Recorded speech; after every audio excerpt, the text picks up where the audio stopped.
40 की 40 seat NDA लड़ रही है, 40 की 40 सीट नरेंद्र मोदी लड़ रहे हैं, नीतीश कुमार जी लड़ रहे हैं, जीतन राम मांझी जी लड़ रहे हैं, चिराग पासवान जी लड़ रहे हैं, उपेंद्र कुशवाहा जी लड़ रहे हैं।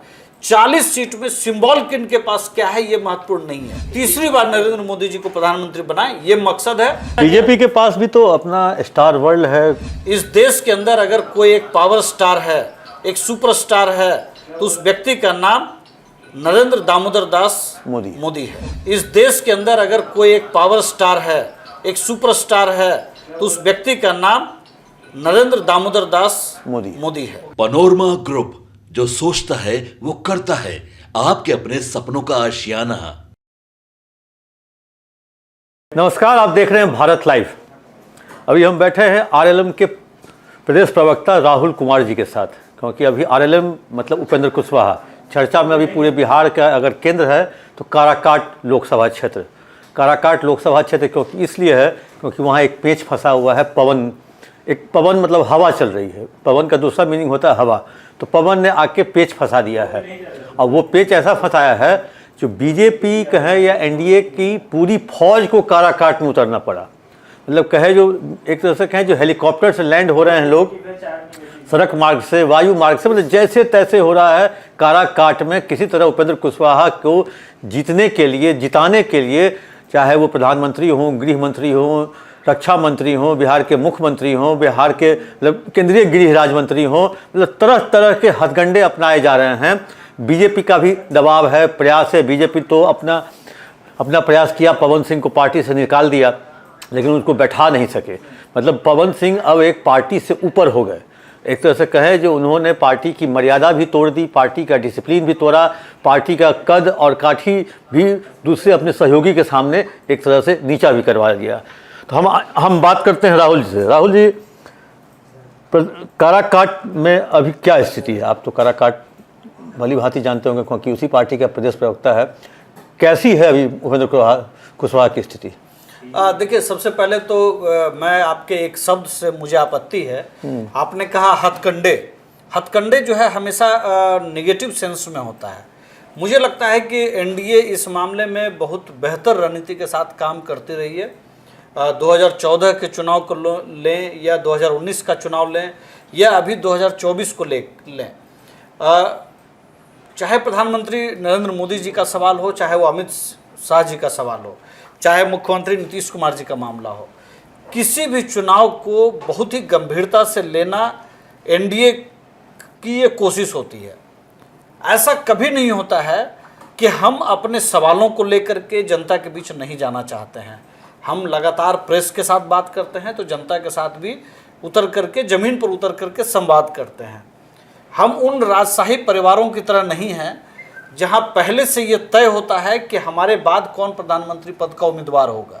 अब ये बिहार का ये अनफॉर्चुनेट है कि एक परिवार से कई लोग इस राजनीति में हैं, और इस देश में भी एक परिवार ऐसा है जहां क्या कहते हैं कि वेटिंग प्राइम मिनिस्टर है अभी। लेकिन जनता ने तय किया हुआ है कि जो काम इस देश में आदरणीय नरेंद्र मोदी जी के नेतृत्व में बिहार में, देश में हो रहा है, उसको लेकर के आगे बढ़ना है। हम उन्हीं सब चीज़ों को लेकर के काराकाट में जा रहे हैं, चाहे वो प्रधानमंत्री जी का मामला हो, चाहे वो गृह मंत्री जी का मामला हो, चाहे कल 29 तारीख को रक्षा मंत्री जी आने वाले हैं, और माननीय मुख्यमंत्री नीतीश कुमार जी भी अपनी सभा वहाँ पर कर चुके हैं। इसके अलावा दर्जनों नेता वहाँ पर जा चुके हैं। लेकिन क्या ये संभावना जो आप देख रहे हैं कि सभी लोग उतारे जा रहे हैं और कई लोग आएंगे वहाँ पर, ये सिर्फ काराकाट का मामला नहीं है। इस देश के 545 सीटों पर जहाँ चुनाव हो रहा है, एक एक सीट को लेकर के केंद्रीय नेतृत्व बीजेपी का और एनडीए का बहुत ही गंभीरता से काम कर रहा है, और उसका असर आपको आने वाले 4 जून को ये रिजल्ट के रूप में आपको दिखाई पड़ेगा। हम बहुत आश्वस्त हैं। हमने आपसे पूछा जो आज की स्थिति में काराकाट की स्थिति क्या है? मतलब लड़ाई सामने सामनी है कि ट्रायंगुलर है? देखिए, ये जो कहा जा रहा है कि ट्रायंगुलर का जो मामला है, मुझे लगता है कि कुछ वैसे शोर जो एक खास परसेप्शन से जुटते हैं लोग, जैसे आप समझिए कि कोई कलाकार है, चाहे वो पवन सिंह हो, चाहे वो खेसारी लाल हो, या कोई भी जो भोजपुरी के कलाकार हैं, अगर आप उनका कोई कार्यक्रम आप अपने घरों की शादियों में किसी फंक्शन में आप लेना चाहें तो वहाँ आपको दसियों लाख रुपए आपको खर्च करने पड़ेंगे। लेकिन काराकट की जनता को एक अच्छा एंटरटेनमेंट अभी मिल रहा है, और वो जो एंटरटेनमेंट है, वो जो भीड़ जुटती है, वो प्रशंसकों की भीड़ है। प्रशंसक और वोटर, प्रशंसक और जनता, समर्थक, दोनों में फर्क होता है। पत्रकार जो भी रिपोर्ट कर रहे हैं या जो एक परसेप्शन बनाया जा रहा है, वो प्रशंसकों की भीड़ को कहीं न कहीं कंफ्यूज कर रहे हैं और वो उसको वोटर समझ ले रहा है। उसमें बहुत सारे ऐसे लोग भी जा रहे हैं जिनकी उम्र 14 साल, 15 साल, 16 साल, 17 साल, ऐसे लोगों की भीड़ है। तो निश्चित तौर पर वो वोटर नहीं है, एक आकर्षण है। फिल्मी दुनिया का कलाकार जो आपको कल तक पर्दे पर दिख रहा था, अचानक वो आपके बीच दिखाई पड़े और सैकड़ों की संख्या कौतूहल हो जाता है। तो एक कौतूहल तो जिज्ञासा भी होती है कि भाई हमारे बीच एक कलाकार आ रहा है। और मैंने वहाँ देखा है एक दो ऐसे कार्यक्रम भी जहाँ पवन सिंह आ रहे हैं, उसके पहले 20-20, 30-30 कलाकारों का कार्यक्रम चल रहा है, गाना बज रहा है, संगीत हो रहा है। तो जाहिर सी बात है कि पवन सिंह जिस समय पर्चा दाखिल किए थे, उस समय हवा में ये बात तैर रही थी जो बीजेपी वालों ने ही खड़ा करवाया है, और काफ़ी दिनों के बाद पवन सिंह पर कार्रवाई हुई। अगर बीजेपी ने खड़ा नहीं करवाया था तो पवन सिंह को नेक्स्ट डे निकाल देना चाहिए था, अगर उनकी बात नहीं माने तो। देखिए, सभी चीज़ों की एक रणनीति होती है। आपकी एक लोकतंत्र में आपकी एक व्यक्तिगत क्षमता होती है और आप उसके अनुसार आप तय करते हैं कि हमें इस लोकसभा में या किसी सीट पर आप मुझे लड़ना है।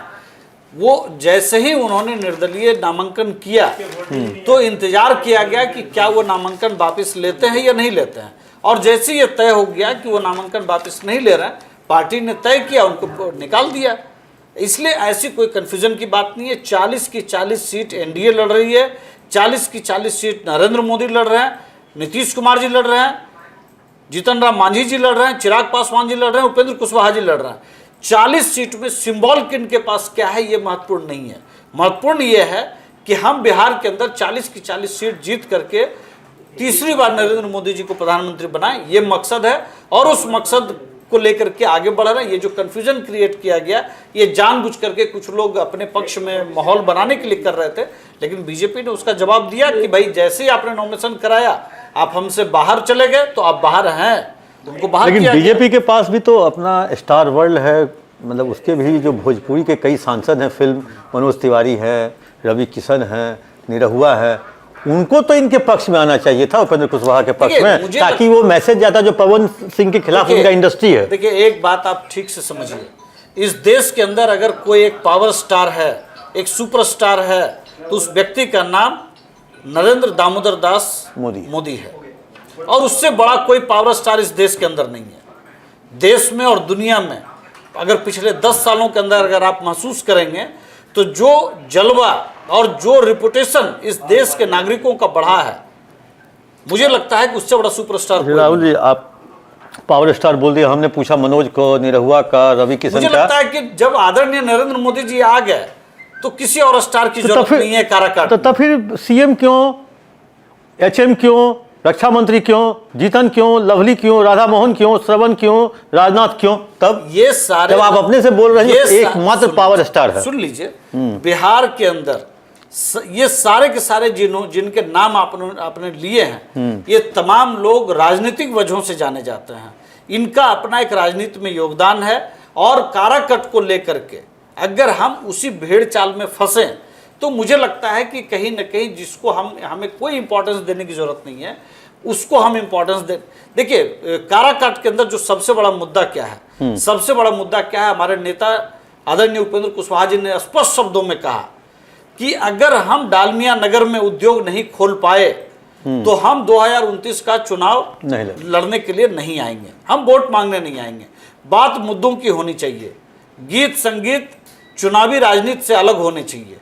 हम अगर गीत का जवाब गीत से दें, संगीत का जवाब संगीत से दें, तो ये जनता के मुद्दे नहीं है। जनता के मुद्दे हैं कि वहाँ पे जब पिछली बार आदरणीय उपेंद्र कुशवाहा जब मिनिस्टर थे तो उन्होंने वहाँ रेलवे कारखाना को लेकर के जहाँ तक काम बढ़ाया था, उसको आगे करते हुए अगले 5 साल में उसका शिलान्यास और उद्घाटन हो। वहाँ एक बहुत बड़ा मुद्दा ये है, वहाँ बड़ा मुद्दा ये है कि हम वहाँ पे केंद्रीय विद्यालय जो पेंडिंग है उसको हम कैसे खुलवा पाएँ। हमारे लिए सबसे बड़ा मुद्दा वहाँ पर यह है कि वहाँ धान का कटोरा कहा जाता है। हम कैसे जो एग्रीकल्चर बेस्ड जो वहाँ पर जो परिस्थितियाँ हैं उससे जो पलायन होता है, आप समझते हैं एग्रीकल्चर को लेकर जो परेशानी है, तो जो पलायन होता है उसको कम से कम हम कैसे रोक पाएँ। तो हमारे नेता आदरणीय उपेंद्र कुशवाहा हों या अमित शाह जी हों, वो समझते हैं कि जनता के मुद्दों पर सीधी बात होनी चाहिए, और सीधी बात उन्होंने कहा। आदरणीय गृह मंत्री अमित शाह जी ने बहुत स्पष्ट शब्दों में कहा कि किंतु और परंतु छोड़िए, आप उपेंद्र कुशवाहा को चुनाव जिताइए, हम इनको बड़ा नेता बनाएंगे, बड़ा आदमी बनाएंगे। तो बड़ा आदमी राजनीति में क्या होता है? बड़ा आदमी का मतलब मंत्री होता है, और जैसे ही केंद्र में मंत्री बनेंगे तो ये सब चीजें आसान हो जाएंगी। दो चीजें होंगी कि जो उपेंद्र कुशवाहा जी ने वादा किया है वहां इंडस्ट्री को लेकर के, डालमिया नगर को लेकर के, डेहरी ऑन सोन को लेकर के, वो उसका एक सपना साकार हो पाएगा, हो सकेगा निश्चित तौर पर। और दूसरा, बहुत सारे लोग वहां पर ये बहस लगा रहे हैं कि राजा राम बनाम उपेंद्र कुशवाहा। तो देखिए, हम इस सच से बाहर नहीं, स्वीकार करना पड़ेगा कि बिहार के अंदर सामाजिक न्याय को लेकर के नीतीश कुमार जी ने बहुत काम किया है, और आदरणीय उपेंद्र कुशवाहा उसकी अगली पीढ़ी के व्यक्ति हैं। और वैसी परिस्थिति में अगर उस समाज का एक व्यक्ति जिसके अंदर काबिलियत है पूरे बिहार को नेतृत्व करने का, अगर वो केंद्र में जाकर के मंत्री बनता है तो बड़े पैमाने पर समाज को एक दिशा मिलेगी, एक धारा मिलेगी, एक नेतृत्व मिलेगा। इन सब का भी फायदा उस समाज को होगा। तो निश्चित तौर पर ये दो बड़े वादे वहाँ पर जो मुझे लगता है कि जो एक आगे आने वाले में दिखेगा कि कुशवाहा समाज का भी मान सम्मान आपको केंद्र के स्तर पर दिखेगा। ये अमित शाह जी ने इस पर मुहर लगा दिया है। राहुल जी, कहीं न कहीं हम लोग को लगता है या लोगों के बातें में आ रही है जो आरजेडी ने शायद इनको उतारा है पवन सिंह को, ऐसा शायद उपेंद्र कुशवाहा जी ने भी कहा है, क्योंकि खेसारी लाल यादव अचानक बहुत एक्टिव हो गए उस क्षेत्र में।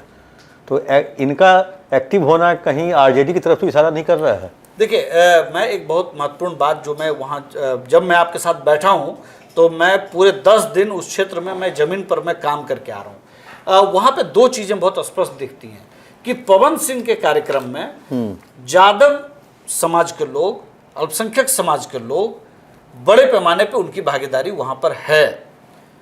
कहीं न कहीं उसका एक आकर्षण उस समाज का भी वहाँ पर है। दूसरा कि आरजेडी के वर्कर्स कुशवाहा समाज के लोगों में जाते हैं और वो कहते हैं कि राजपूत नहीं देगा, ठीक है, और हमारे पास तो यादव अल्पसंख्यक और हमारे पास कोर वोटर है, तो ऐसे में हम चुनाव जीत सकते हैं अगर आप हमको दें। मतलब उनकी कोशिश ये है कि कहीं न कहीं पवन सिंह को सपोर्ट करो और उसके बदले में एक समाज के अंदर एक भ्रम पैदा करो। लेकिन मैं आपको सच बताता हूं कि आप काराकट अगर आप जमीन पर घूमेंगे अलग अलग इलाकों में, वहां की जनता उस तस्वीर को बहुत साफ तरीके से देख रही है। पवन सिंह के जो प्रशंसक हैं वो भी अब तेजी से घट रहे हैं। समर्थकों की बात छोड़ दीजिए, वोटर्स की बात छोड़ दीजिए, मैं प्रशंसकों की भी बात में कर रहा हूं। दूसरी तरफ कहीं न कहीं ये लड़ाई उपेंद्र कुशवाहा को मंत्री बनाने को लेकर के वो जो अमित शाह जी ने वादा किया है उस चीज में वो कन्वर्ट, अब तो वहाँ की जनता को खुश होना वहाँ चाहिए। की जनता जो है अब अपने क्षेत्र को लेकर के सजग हो गई है। और मैं आपको बताऊं, जिस समाज को सबसे ज्यादा डराया गया कि जिसके बारे में कहा गया कि ये तो पवन सिंह के साथ चले जाएंगे, उस समाज के बहुत संख्यक लोग और समाज के हर वर्ग के लोग आदरणीय उपेंद्र कुशवाहा जी के साथ तालमेल बिठा चुके हैं और बहुत तेजी से वहां पे उपेंद्र कुशवाहा जी का कारवां बढ़ रहा है। मैं ये बात बहुत दावे के साथ में। राहुल जी, एक चीज़ है, इस लोकसभा चुनाव में बिहार में कोयरी कुर्मी कुशवाहा एकदम डिमांड पे है। मतलब लालू यादव ने भी दे दिया अपने पार्टी से 60 टिकट, सम्राट चौधरी को आगे कर दिया बीजेपी ने, वो भी बहुत वोकल हैं, और आपके नेता भी हैं उपेंद्र कुशवाहा। तो कहीं नहीं लगता है जो कुशवाहा के वोट के लिए, कोयरी कुर्मी कुशवाहा के वोट के लिए इस बार कुछ ज़्यादा ही पार्टियां प्रयास कर रही हैं? नहीं, देखिए, मैं इसमें कहीं भ्रम में नहीं हूँ। बिहार का लवकुश समाज पूरी तरह से एनडीए के साथ इंटैक्ट है, और ये एक दुष्प्रचार किया गया आरजेडी की तरफ से कि इसमें बहुत बड़ी टूट हो रही है। मैं आपको बहुत स्पष्ट बता दूं कि पिछली बार एनडीए ने 3 कुशवाहा समाज के लोगों को टिकट देने का काम किया था और इस बार वहां पर 4 कुशवाहा समाज के लोगों को टिकट मिला। जो ये 4 टिकट मिले हैं वो सभी चुनाव जीत करके बिहार से संसद में बैठेंगे, लेकिन नीतीश कुमार जी को, सम्राट चौधरी जी को, उपेंद्र कुशवाहा जी को और एनडीए को कमजोर करने की रणनीति के तहत जो आरजेडी ने खेल खेला है उसके पीछे सिर्फ एक कहिए कि एक सिक्का बस उछाल देने भर का मामला है। उनकी कोई मंशा नहीं होती है कि बिहार में एक खास वर्ग को छोड़ करके किसी ओबीसी को प्राथमिकता दी जाए। आपको याद होगा पिछले दिनों जब मंत्रालयों का जब गठन हो रहा था, उसके बाद जब राज्यसभा की जब बारी आई, उसके बाद जब विधान परिषद की जब बारी आई, तो आपको याद होगा कि जब आज ये 7-7 या 8-8 लोगों को लवकुश समाज से टिकट दे रहे हैं, लेकिन एक भी राज्यसभा में भेजने लायक इनको कुशवाहा या कुर्मी या धानुक समाज का नहीं मिला। एक भी विधान परिषद में भेजने के लिए कुशवाहा, कुर्मी और धानुक समाज का नहीं मिला। इसका मतलब है कि जहां पे सिर्फ एक हलचल पैदा करना हो वहां पर इन्होंने आपको टिकट दिया, लेकिन जहां निश्चित था कि यहां से जो व्यक्ति चुना जाएगा वो सदन में बैठेगा, वहां सिर्फ किसको दिया? एक ऐसे व्यक्ति को दिया जो उनके समाज से आते हैं। उन्होंने ये कोशिश की कि अगर हम अति पिछड़ा समाज में भी किसी को दे रहे हैं तो उसके परिवार का व्यक्ति जरूर उस समाज का हो। इस तरह की कोशिश उन्होंने, जैसे जमुई लोकसभा क्षेत्र आप देख लीजिए, लोकसभा में उन्होंने एक परिवार को, जिस व्यक्ति को खड़ा किया, उनका जो समाज है वो उनका सजातीय है। इसी तरह से अगर आप देखेंगे विधान परिषद में भी एक अति पिछड़ा समाज की महिला को उन्होंने दिया, तो ये सुनिश्चित कर लिया कि उनका एक परिवार निश्चित तौर पर उनके समाज का हो। तो ये जो इनकी कोशिश है ये किसी से छिपी हुई नहीं है और ये एक्सपोज हो चुके हैं और बिहार की जनता बहुत सतर्क है और बिहार के डेवलपमेंट को लेकर के बहुत एकदम निश्चिंत है कि एनडीए के साथ, नीतीश कुमार जी के साथ हम जाएंगे तो बिहार के अंदर नौकरियां भी मिलेंगी, बिहार के अंदर हाईवे भी बनेंगे, बिहार के अंदर जनधन का खाता भी खुलेगा, बिहार के अंदर लाखों रुपए का जो कार्ड बनता है, हेल्थ कार्ड, वो भी बनेगा और राशन भी मिलेगा। ये सब कुछ सुनिश्चित है एनडीए के साथ और एनडीए कहीं से भी कमजोर नहीं है। और काराकट में मैं आपको ये बात मैं आज बता रहा हूं कि काराकट के अंदर किसी से लड़ाई नहीं है उपेंद्र कुशवाहा जी की। सिर्फ एक सवाल वहां पर चल रहा है कि हमें सांसद नहीं मंत्री चुनना है और अमित शाह जी ने जो वादा किया है उसके लिए हमको इस व्यक्ति को जिता करके भेजना है ताकि डालमिया नगर के अंदर उद्योग फिर से खुल सकें, वहां से धुआं फिर से निकल सके और 20-85 हजार लोगों को वहां रोजगार मिल सके। सिर्फ और सिर्फ ये दिमाग में लोगों के चल रहा है और ये क्रॉस द कास्ट है। आप ये मत समझिए कि एक खास वर्ग में है और दूसरे वर्ग में नहीं है, ये तमाम जातियों के अंदर है, तमाम धर्मों के अंदर है। और मैं एक बात और कहूंगा अंत में, उपेंद्र कुशवाहा जी जब केंद्रीय राज्य मंत्री शिक्षा मानव संसाधन मंत्री थे तब उन्होंने वहां के 7 से 8 हजार बच्चों का एडमिशन, नामांकन उन्होंने केंद्रीय विद्यालय के, देश भर के केंद्रीय विद्यालय में उन्होंने करवाया। और जब उन्होंने ये करवाया तब उन्होंने कभी नहीं ये देखा कि कौन व्यक्ति किस जाति का है, किस धर्म का है। उन्होंने सिर्फ ये देखा कि ये उस संसदीय क्षेत्र का है या नहीं है। और हम समझते हैं कि मैं ये बात इसलिए भी मैं कह रहा हूँ कि जब कल नित्यानंद राय जी जब गए थे वहाँ पे, तो वहाँ पे हजारों कार्यकर्ताओं ने वहाँ पे उनका स्वागत किया, उस समाज के लोगों ने। तो ये भ्रम फैलाना कि कोई जीत रहा है, कोई और पावर स्टार है, ऐसा वहाँ कुछ भी नहीं है। वहाँ सिर्फ एक सवाल गूंज रहा है, हमें सांसद नहीं मंत्री चुनना है, बस। एक अंतिम प्रश्न है, बिहार में चुनाव के समय जाति का कितना महत्व हो जाता है, तो इससे आप इनकार नहीं कर सकते। चाहे MY हो, चाहे ब्राह्मण हो, भूमिहार हो, राजपूत, सब अपने अपने तरीके से उसको भुनाने में रखते हैं। पासवान, चिराग पासवान अपने जाति के नेता हैं, जीतन राम मांझी अपने जाति के नेता हैं, पूर्वी जाति के नीतीश कुमार बिलोंग करते हैं तो वो कहते हैं मैं उनका, वैसे तो वो तो पूरे बिहार के हैं, बिहार के लिए विकास का काम उन्होंने किया है। कुशवाहा में सम्राट चौधरी, और जब एनडीए बन जाएगा, एनडीए की सरकार बन जाएगी, एनडीए का गठबंधन केंद्र में सरकार बना लेगा, बिहार में भी एनडीए रहेगा इंटैक्ट, तब बिहार में कुशवाहा का नेता कौन होगा? देखिए, इसका बहुत छोटा सा जवाब है कि ये कन्फ्यूजन मीडिया के अंदर है कि कुशवाहा का नेता कौन होगा। हमारे नेता आदरणीय उपेंद्र कुशवाहा जी ने कहीं नहीं कहा है कि हम कुशवाहा समाज के नेता हैं। वो हमेशा ये कहते रहे हैं कि हम इस समाज से आते जरूर हैं, लेकिन हम पूरे बिहार के नेता हैं, हम पूरे समाज के नेता हैं और हम सभी जातियों और धर्मों के बीच काम करते हैं।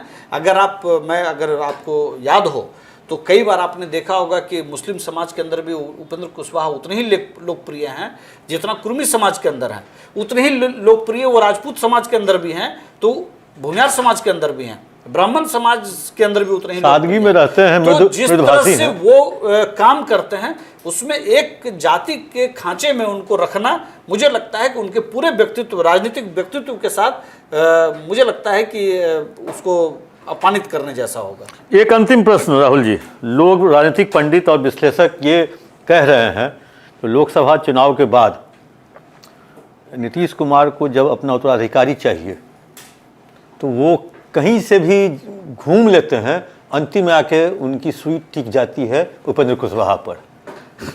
आप मेरा कहने मतलब समझ रहे हैं। वो विजय चौधरी भी पुराने कांग्रेसी, अशोक चौधरी भी पुराने कांग्रेसी, ललन सिंह एक बार छोड़ के जा चुके हैं, एक तरह से कई सारे लोग हैं ऐसे, लेकिन अंतिम में जाके समता पार्टी के साथ जो जितने पुराने लोग थे उसमें मात्र एक उपेंद्र कुशवाहा से ही नीतीश कुमार के रिश्ते अच्छे हैं। कई बार अंदर बाहर भी गए, हर बार उन्होंने दरवाज़ा खोल के रखा नीतीश कुमार। तो क्या ऐसी संभावना बनती हुई आपको दिख रही? भविष्य की बात है तो ये तो मत भूल में। मुझे लगता है कि ये बहुत हाइपोथेटिकल सवाल है और अभी इसका कोई वक्त नहीं है। नीतीश कुमार जी मुझे लगता है कि काराकट के अंदर नोखा में उनकी एक सभा हुई और उस सभा में जो उन्होंने भाषण दिया, मुझे लगता है कि इस पूरे चुनाव कैंपेन में इतना सुंदर भाषण उन्होंने किसी भी सभा में नहीं दी होगी। और मुझे लगता है कि अभी नीतीश कुमार जी अगले कई वर्षों तक बिहार की सेवा करेंगे, बिहार में एनडीए को वो नेतृत्व देंगे बिहार के अंदर, और इससे ज़्यादा अभी कुछ भी। 2020 के अंतिम चुनाव भाषण में नीतीश कुमार ने क्या कहा था, आपको याद होगा? हम इसके बाद आपसे वोट मांगने नहीं आएंगे। नीतीश कुमार जी नहीं तय करेंगे, ये बिहार की जनता तय करेगी कि जिन्होंने जंगल राज से इस बिहार को निकाला है वो हमारा नेता, वो हमारा नेतृत्व कब तक करेगा। ये थे आरएलएम के प्रदेश प्रवक्ता राहुल कुमार जी। इन्होंने साफ तौर पर, बेबाकी तौर पर कहा जो उपेंद्र कुशवाहा जी की लड़ाई किसी से नहीं है, वो आराम से अपनी सीट को निकाल रहे हैं। ये कल भ्रम फैलाया गया है जो उपेंद्र कुशवाहा तिकोनिये में आमने सामने की टक्कर में हैं। ऐसी कोई बात नहीं है। उपेंद्र कुशवाहा आराम से अपनी सीट निकाल रहे हैं और मतलब कहें जो एक एनडीए का एक बढ़िया सरकार केंद्र में बनने जा रही है और खासकर वहाँ की जनता उससे उत्साहित है जो अमित शाह ने आकर कह दिया, गृह मंत्री अमित शाह ने आकर कह दिया जो आप लोग उपेंद्र कुशवाहा जी को जिताइए, इनको और हम इससे बड़ा पद, इससे बड़ा काम देंगे। और अब ये देखना है जो जीत के जाते हैं तो कौन सा ऐसा बड़ा पद मिलता है, क्योंकि इन्होंने अपने क्षेत्र में कारखाना लगाने का वादा लोगों से किया है। तो जब मंत्री बनेंगे तभी कारखाना लगेगा ना, तो इसीलिए अब लोगों का इंतजार है कि जीत के केंद्र में जाएं और केंद्र में मंत्री बने और डालमिया नगर और काराकाट के लिए कुछ अच्छा सा स्कीम, अच्छा सा कारखाना लेकर के जल्द से जल्द लौटें। पनोरमा ग्रुप, जो सोचता है वो करता है। अगर ये वीडियो पसंद आई और वह बिहार के राजनीति और बिहारियत से सरोकार रखेनी तो सब्सक्राइब बटन दबा के चैनल के सब्सक्राइब कर ली। ओजे एगो घंटी बा, ओकरा बटन दबा देला से कुल सटीक और मारक खबर रुआ मुफ्त में मिल जाई। अगर रुआ पत्रकारिता के हमनी के नया प्रयोग में सहयोग कर चाहतानी तो ज्वाइन बटन दबा दी। पेटीएम नंबर नोट कर ली 9386816700। धन्यवाद।